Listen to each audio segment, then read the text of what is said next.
Wakusu family, back with another episode of the Pan-African Family Cooking Show. I'd like to show you something. I want to give you a look at my refrigerator.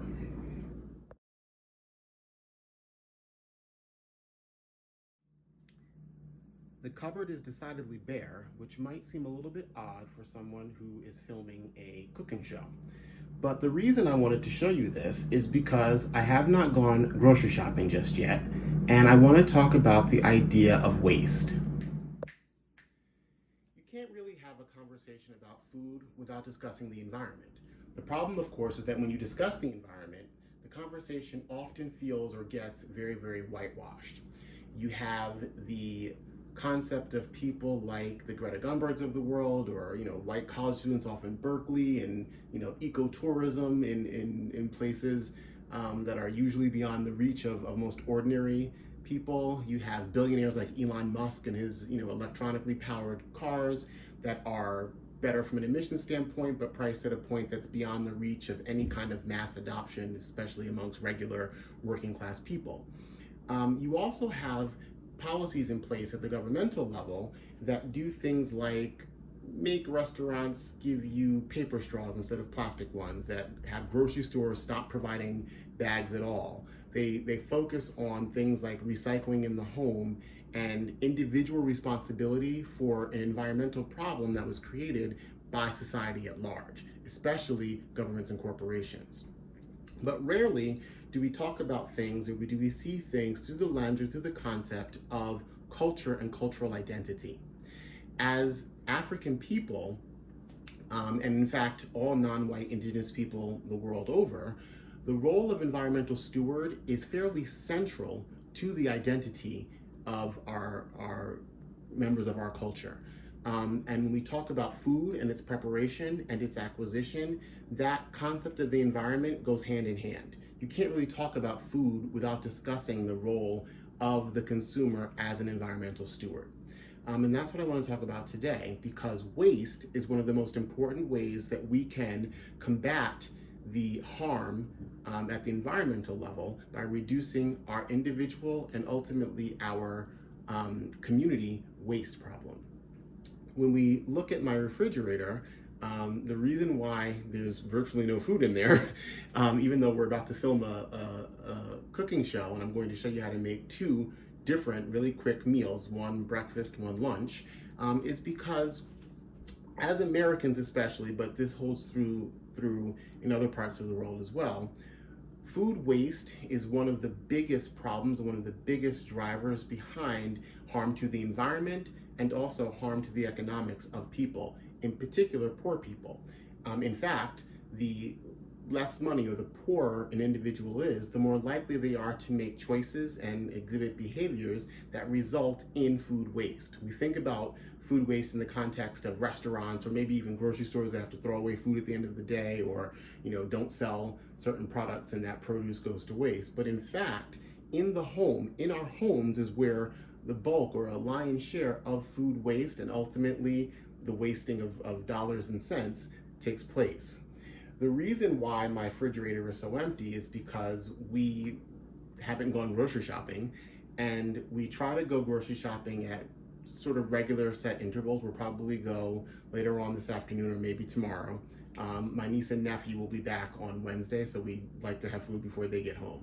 But one of the things that not going grocery shopping until the cupboard is virtually bare does is it forces you to not waste food. And we do that in two different ways. One, it forces you to think really, really critically about what you're buying when you go to the store.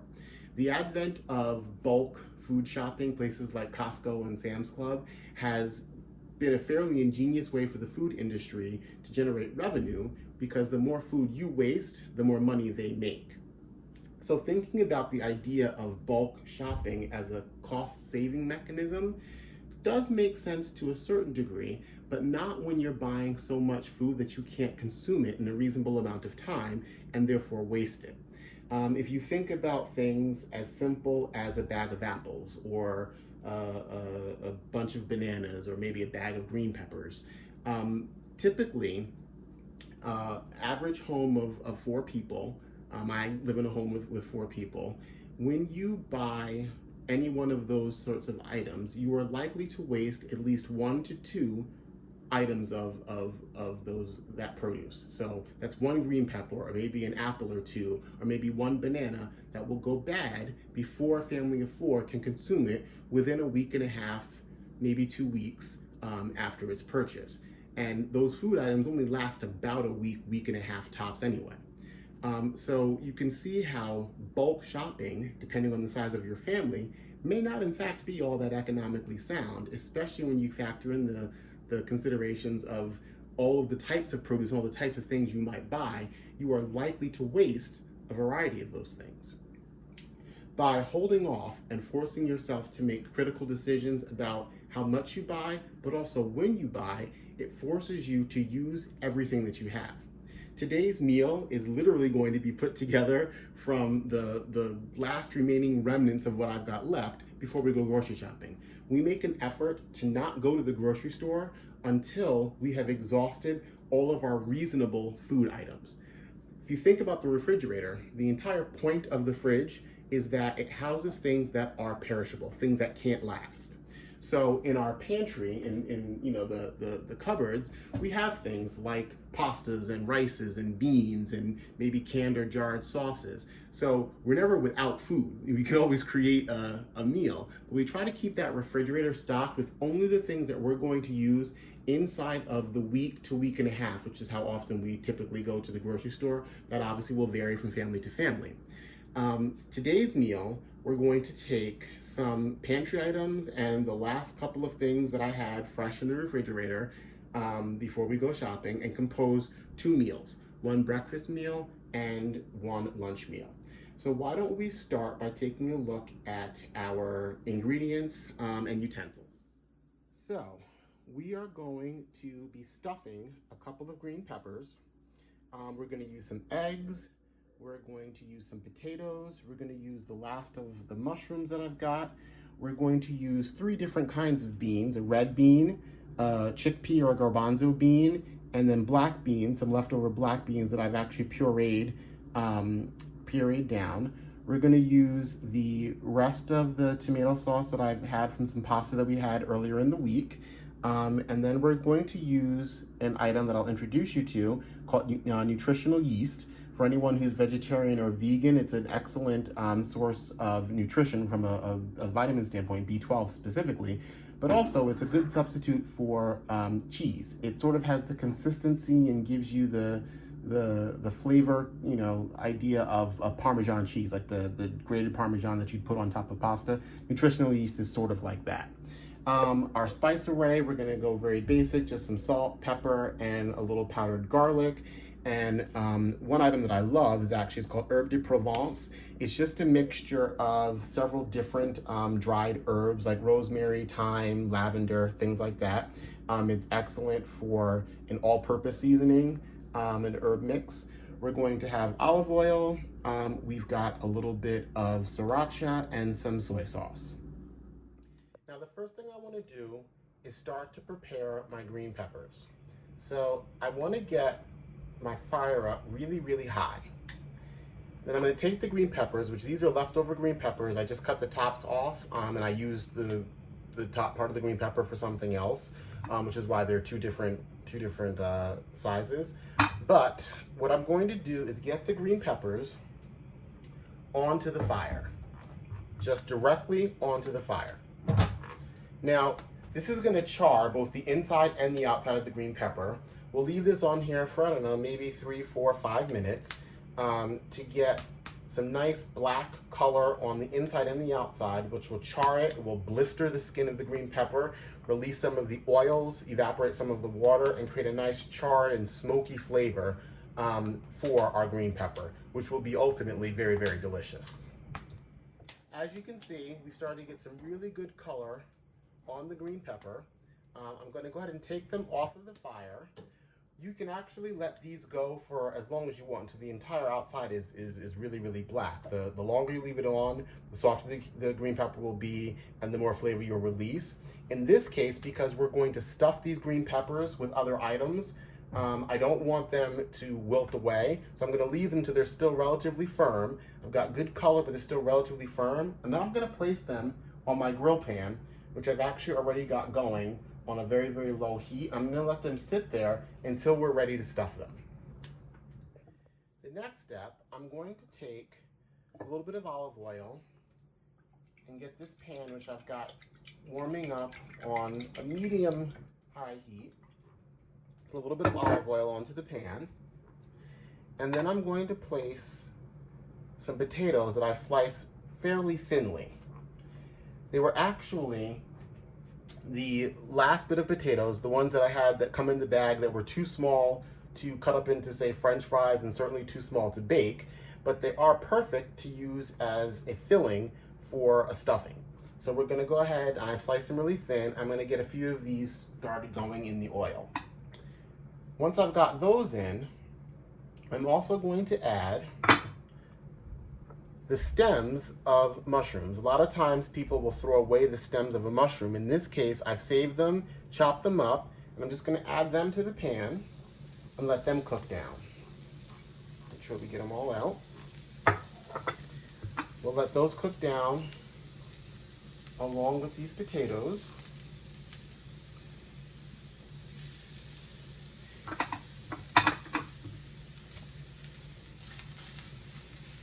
And to that, I'm going to add some salt.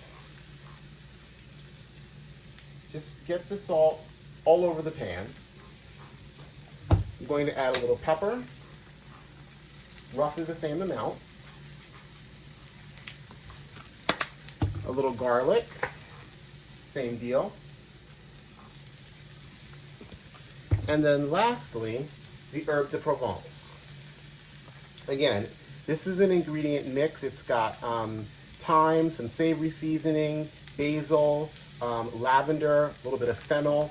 All of those herbs have been dried and chopped and put together. You could, of course, buy each of these individual and make your own, but all of them are not ingredients that you might want to stock in your pantry as a normal course.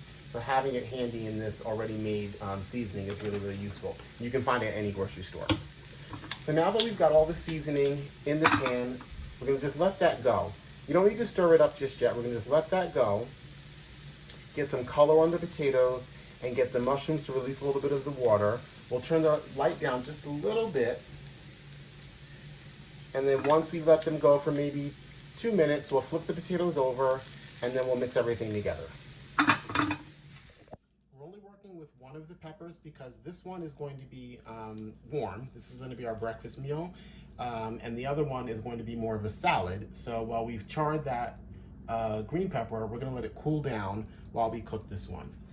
The first layer, the first thing we want to do is just scoop out some of the black bean spread and coat the inside of the green pepper with it. You can be as generous as you want. I'm going to try to get what would be the equivalent of about a 1/4 cup of black beans to coat the inside. On top of that, I'm going to sprinkle just a little bit of nutritional yeast.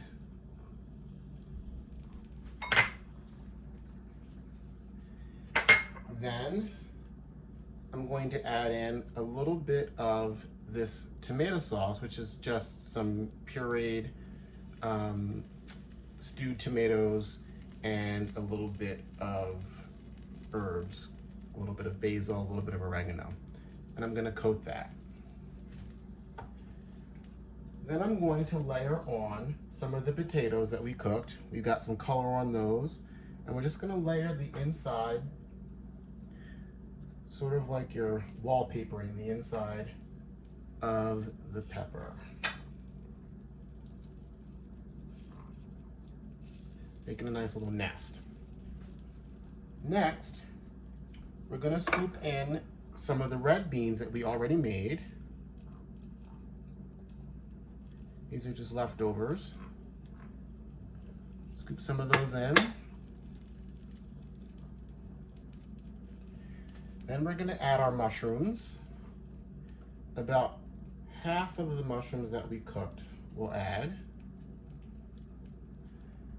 Then we're gonna do a little bit more of our black bean spread and a little bit more of the nutritional yeast. Be slightly generous with that. The next thing we're going to add is another layer of potato.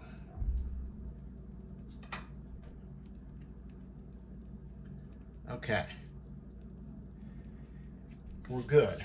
Now, because I'm working on the stovetop with a grill pan, I am going to use a domed lid right on top of the grill pan that is going to allow me, in effect, to create an oven right on my stovetop. Now, if you don't have a grill pan or a flat pan and you don't have a dome lid, you can just put this into a 350-degree oven. I'm going to turn the heat all the way up. I've so far had it simmering on low. I'm going to turn the heat all the way up and allow this to bake on top of my stovetop. While that happens, I'm going to go ahead and prepare the final piece of our stuffed pepper, which is simply one sunny side up fried egg. I'm going to take the last of my mushroom caps, which I haven't cooked. I've actually left these raw, and I'm simply going to slice these up along with a couple of the potatoes that I've allowed to go ahead and cool. I'm just going to cut those up really thin.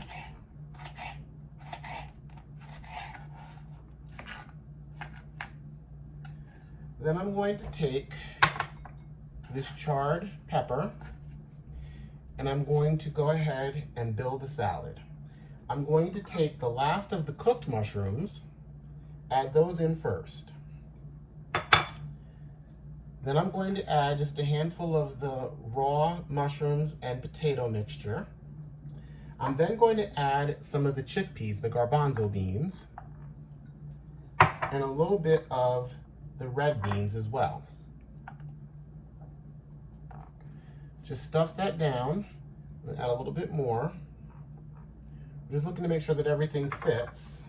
I'm going to go ahead and add the rest of the potatoes and mushrooms. It's a stuffed pepper, so feel free to pack it on in. We've used the bigger of the two mushrooms to make the salad for obvious reasons. It fits more. I think we can fit a little bit more of our garbanzos. Perfect. Oops. Then the next thing we need to do while we wait for our baking to finish is to make a dressing. Now, the dressing I want to make is pretty simple. It's going to have soy sauce, roughly 2 tablespoons of soy sauce, a little bit of sriracha, a sprinkling of the nutritional yeast, and a little cream of tartar, which I'll explain why in just a moment. To that, because the dressing is always going to be a 1 component of acid to 2 components of oil or fat. So in this case, olive oil. So we'll add a few tablespoons of olive oil. And then I'm going to add an interesting ingredient. This is the leftover water from the garbanzo beans.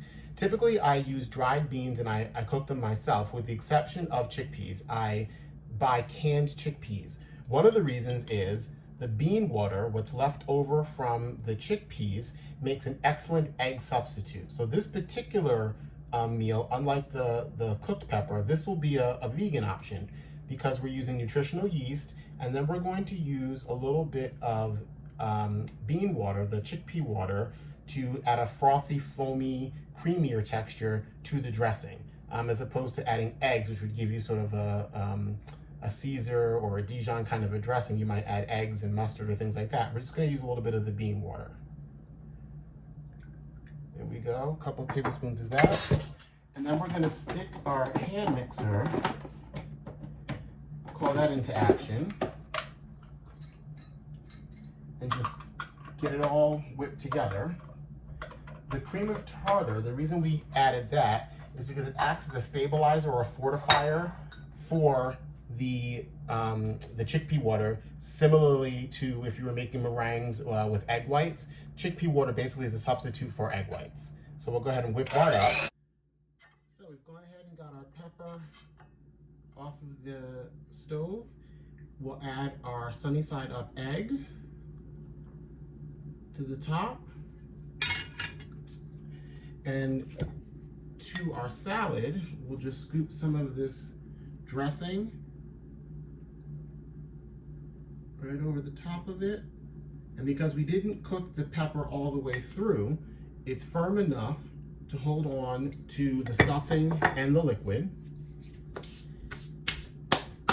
And then we'll add a little bit more of our nutritional yeast to both our salad and a little bit to our egg. And then we'll finish it all off with a touch of parsley to give it a little color, a little brightness. And because the meal wouldn't be complete for me without a little bit of spice, we're gonna add just a little bit of sriracha.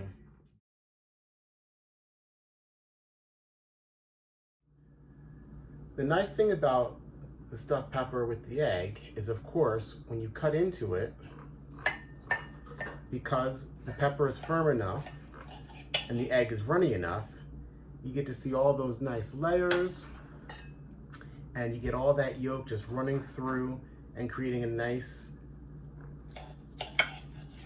luxurious sauce along with everything else that we're gonna taste. We'll take a nice big bite of that. The pepper had a lot of bite. So it's really, really firm. It's got excellent texture from the smoothness of the puree to the crunchiness of the potatoes, and of course the crunchiness of the pepper itself, along with that smoothness and the creaminess from the egg yolk, and a little bit of kick from that sriracha is just perfect. Well, family, I hope that you guys give both of these recipes a try. I'm really, really enjoying the salad, even though it's for lunch. I'm having a little bit of it right now. I love chickpeas, and that soy sauce dressing is really, really just salty and briny and delicious. But hopefully, what the takeaway from both of these meals can be is that planning ahead of time when you go to the grocery store, and then being very sort of conscious about waste in your refrigerator and making sure that you force yourself to use all of the ingredients you've purchased, you can come up with new and different ideas. This is the kind of meal that you can substitute. If you didn't have green peppers, you could use tortilla shells, you could use red peppers or any other color pepper that you had. You could stuff this with rice, you could stuff this with cheese, you could stuff this with eggs, you could stuff this with chicken. It really doesn't matter what it is, but the idea of a vehicle with a bunch of leftover ingredients is a way to reduce waste, and it's a way that we as a community, as everyday people, can assume our roles as both environmental stewards by not wasting ingredients, by not wasting food, particularly if it's food that we're sourcing and to whatever extent we can growing ourselves, but also it changes the economic behavior of the community. It keeps more money in your pocket until you need to spend it and prevents you from wasting those dollars and cents by throwing food away. But it also has an impact on what happens at the grocery store. Grocery stores, like any other store, count on the frequency of business. Changing that, taking more control about when you make buying decisions, is one of the most powerful ways to use food to both impact your health, as we showed here with vegetarian and vegan options, but also to impact the economics of your community and your behavior at the grocery store.